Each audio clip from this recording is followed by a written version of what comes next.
देखिए प्यारे बच्चों, क्लास 10th में आपका एक बार फिर से स्वागत है।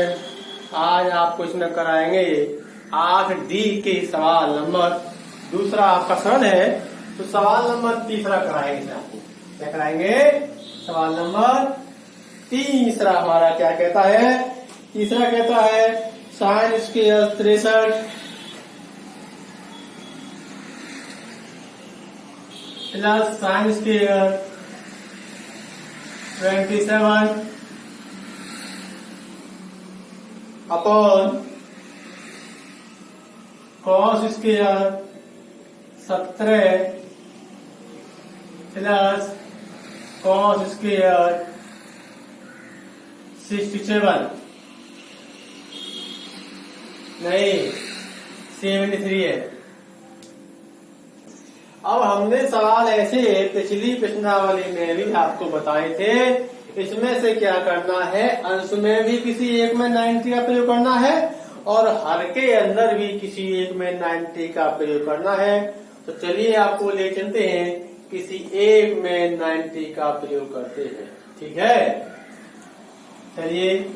तो sine square 63 plus sine square, इस 27 को लिख सकते हैं 90 माइनस का 63, क्योंकि 90 में से 63 कम करेंगे तो बचेगा 27, यानी मतलब आपका ये तो हो गया। इसी प्रकार से आपको हर में हम ले चलते हैं कॉस स्क्वायर 70, दांत यहां लगा देते हैं। कॉस स्क्वायर 90 माइनस का 17, 90 में से 17 कम करेंगे आपका बचेगा 73। बात हुई है। अब साइन 63,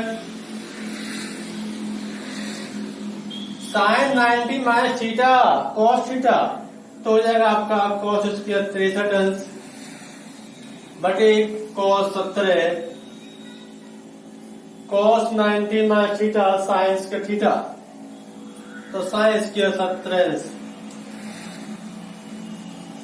अब हम यहाँ देखा जाए तो एक तरह से sine square plus cos square, cos square plus sine square, ये क्या है? एंगल आपका सेम है, 63 है, 1 हो गया। ये भी एंगल सेम है, साइन प्लस कॉस स्क्वायर 1 हो गया। तो ये इसका आंसर आ गया 1/1 बराबर 1। तो ये पिछली प्रश्नावली में किसी एक अंश में भी 90 का प्रयोग करना है और हर के अंदर भी एक किसी में 90 का प्रयोग करना है। आपका आंसर आ गया और आपके समझ में आ गया होगा। अब क्वेश्चन नंबर देखिए आप लोग, अगला देखिए क्वेश्चन नंबर 4। इसमें क्या है? हमारा बहुविकल्पी है। क्या है?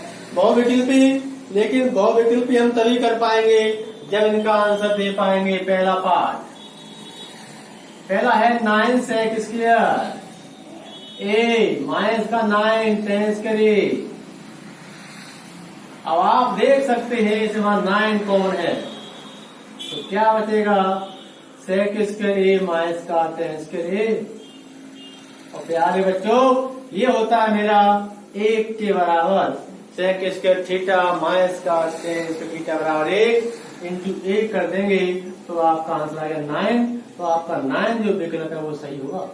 विकल्प तभी हम सही कर पाएंगे जब उसको हल कर पाएंगे, और जब हम हल नहीं कर पाएंगे तो उसका आंसर आना संभव नहीं है। ध्यान दें, बोर्ड परीक्षा में चाहे सवाल हमारा बहुविकल्पी हो चाहे सादा हो, उसे हल करना ही पड़ेगा, उसे हल करना ही पड़ेगा। अब इसका सवाल नंबर तीसरा देख लीजिएगा। तीसरा सवाल आपका कहता है कि सेक ए प्लस 10a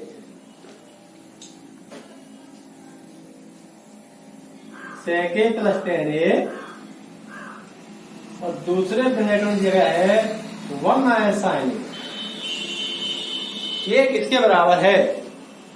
ये इसके बराबर है, तो हल करना पड़ेगा। देखिए, पहले ब्रैकेट में सेक होता है 1/cos ए, 10 होता है साइन बटे cos ए। ये हमारा सेम रहेगा ब्रैकेट 1 माइनस साइन ए। यहां देखा जाए लासा हमारा आ गया कॉस ए, सेम लाता है तो होगा 1 plus cos A 1 plus sign ए, और आगे आपका दिया है 1 माइनस साइन ए। इन दोनों का अंदर गुणा किया जाए या ये आपका हो गया ए धन बी और ए माइनस सी, ये हो गया ए स्क्वायर माइनस का बी स्क्वायर, यानी 1 का वर्ग माइनस साइन का वर्ग, तो साइन स्क्वायर बटे कॉस ए, और 1 माइनस का साइन होता है कॉस स्क्वायर ए बटे कॉस ए, एक कॉस कट गया, क्या बचा कॉस ए, जिसमें कॉस ए सही आपका है वो आपका विकल्प सही होगा, इसका आंसर आपका कॉस ए आ गया। तो ये हमने देखा इस फर्स्ट कोष्टक में सेक 1 cos tan sin cos cos लास आ गया 1 प्लस साइन ए 1 माइनस साइन ए धन बी ए माइनस बी ए स्क्वायर माइनस का बी स्क्वायर 1 माइनस का साइन स्क्वायर, ये होता है cos square upon cos A, cos हमारा कट गया, आपका आंसर आ गया। तो ये सवाल आपके बहुत ही सिंपल है, तो प्यारे बच्चे भाई देख लें, इस सवालों को बहुत विकल्पियों को भी हल करना पड़ेगा, और हल नहीं कर पाएंगे तो क्या होगा आप जानते हैं। इसका चौथा पार्ट दिया गया है, तो 1 plus tan square upon 1 plus cot square. ध्यान दें हमारे बच्चे, इस प्रश्नावली के अंतर्गत सभी फार्मूलों का योगदान है।